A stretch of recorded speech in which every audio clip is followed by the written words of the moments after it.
هذه المواجهه امام منتخب كبير هو المنتخب البرازيلي.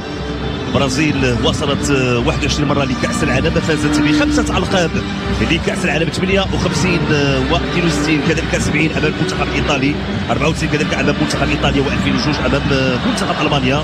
36 مشاركه بكوبا امريكا، فوز 9 ديال الالقاب واربعه القاب على مستوى كاس القارات 97 2005 2009 و2013. كما قلت بان النسخه الاخيره لكاس العالم بقطر المنتخب البرازيلي على مستوى دور المجموعات حقق نتائج ايجابيه، فوز امام صربيا ب2-0، امام سويسرا ب1-0، وكانت هزيمه امام المنتخب الكاميروني في اخر جوله على بالنسبه لدور المجموعات 1-0. ثم النهائي فوز امام كوريا الجنوبيه ب4-0. أولاحي يحاول يمرر التمريره كان اللقاء. تبعد المحاوله، حكيم زياش ترفع الكره، فرصه وتدخل الدفاع، ابعاد الكره. لاحظوا منذ البدايه للدور نصف النهائي مشات كره ليوسف انصيري، هناك خطا بالفعل. حكيم زياش كيرفع الكره، فرصه بوفال، فرصه تمريره زياش، تسديد وتدخل وفينيسيوس. كره خطيره دخول داخل منطقه الجزاء والتغطيه.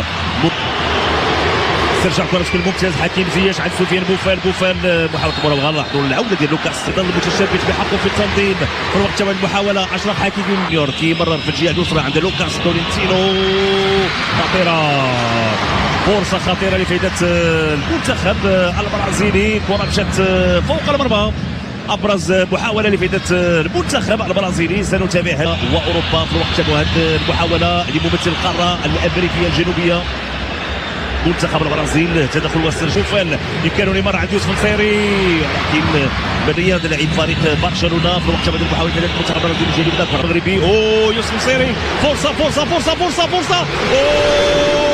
مرات جانبا، فرصة الهدف مرات جانبا بواسطة نصير مزراوي، هو اللي كان وراء الكرة الأخيرة. تمريرة ممتازة لنصير مزراوي، خدع الكرة بالصدر كما سنتابع. لاحظوا كذلك ازدواج على مستوى الأضواء، خطيرة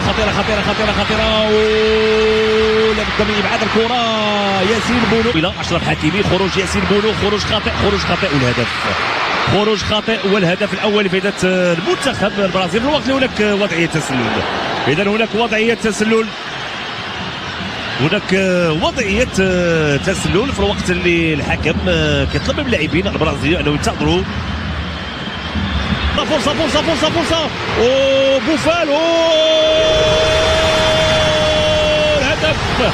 هدف اول لفائدة المنتخب الوطني المغربي وسط سفيان بوفال، يضع كرة في الشباك والهستيريا على مستوى المدرجات. فرحة كبيرة للجماهير المغربية بهدف سفيان بوفال في شباك الحارس ويفرتون. نصف ساعة كانت كافية للعناصر الوطنية من أجل الوصول للمرمى بعد محاولة. حكم كيبلع خطأ،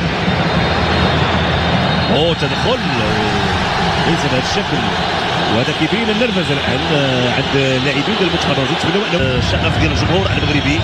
هذه فرصه خطيره وتشخص النصيري، تمريره، فرصه حكيم زياش، فرصه الهدف.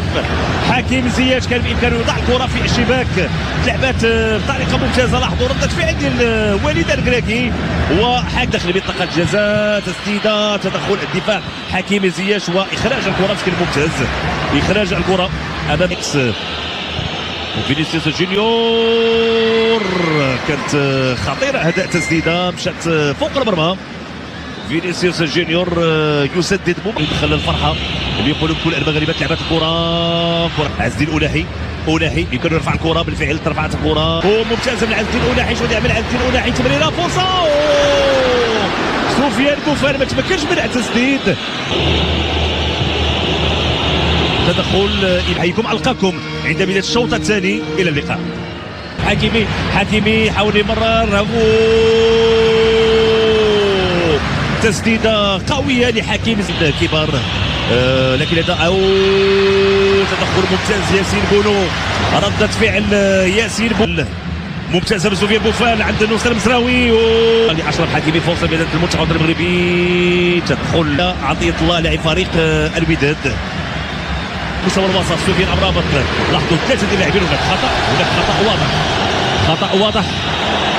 والانذار في دفاع المنتخب البرازيلي. فرصه فرصه فرصه، اوه عز الدين أناحي وتدخل الحارس ويفرتون لبعاد الكره. عز الدين فينيسيوس جونيور داخل منطقه جزاء خطيره لما قدمه خلال هذه النسخه العالميه. كل الدفاع دائما فرصه تدخل وابعاد الكره ممتاز. غانم سيس يتدخل ويبعد الكره داخل منطقه جزاء. لعبت الكره الراسيه خطيره خطيره لابد من ابعاد الكره. ممتاز نايف عكرد لانه كان هناك تواجد لاعبين كيغادروا كيخلي المكان ديالو لعبد الحميد الصابري لاعب فريق سان رودريغو سيلفا لاعب فريق. هذا اللاعب بلال الخنوس وقت يسترجع الكره امام يوسف الصيري خطيره وهدف. هدف تعادل لفائده المنتخب البرازيلي. هدف بواسطه العبيد كاسيميرو. ياسين بونو كان بامكانه انه يحصل الكره ولكن الكره كتجاوز ياسين بونو وتعانق الشباك. هدف اول لفائده المنتخب البرازيلي. فرحه ديال الجماهير كذلك البرازيليه الحاضره وفرحه كبيره للاعبين الكره الثابته. نتمنى بانه الكرات الثابته يتم استثمارها بالنسبه للعناصر الوطنيه. لعبت كره دائريه فرصه تدخل زياش مشات الكره. تابعوا هذه المحاوله فرصه بفائده المنتخب الوطني لفائده المنتخب الوطني المغربي. يحيى عطيطلا تدخل المنتخب الوطني المغربي ليس فقط مع فريق اشبيليه ولكن بكأس العالم الأخيرة كان علامة بارزة في صفوف المنتخب. رفعت الكرة داخل منطقة الجزاء. تدخل المغربي سفيان بوفال رفع الكرة داخل منطقة الجزاء. المحاولة أخرى يحيى عطيطلا رفع الكرة فرصة هدف هدف ثاني لفائدة المنتخب الوطني المغربي. هدف ثاني بواسطة اللاعب الصابري عبد الحميد الصابري. ورقه رابحه. من حقك تفرح، من حقنا جميع نفرحوا يا وليد، من حقنا نفرحوا بهدف ثاني في شباك منتخب سيليساو. عبد الحميد الصابري يضع الكره في الشباك. فرحه كبيره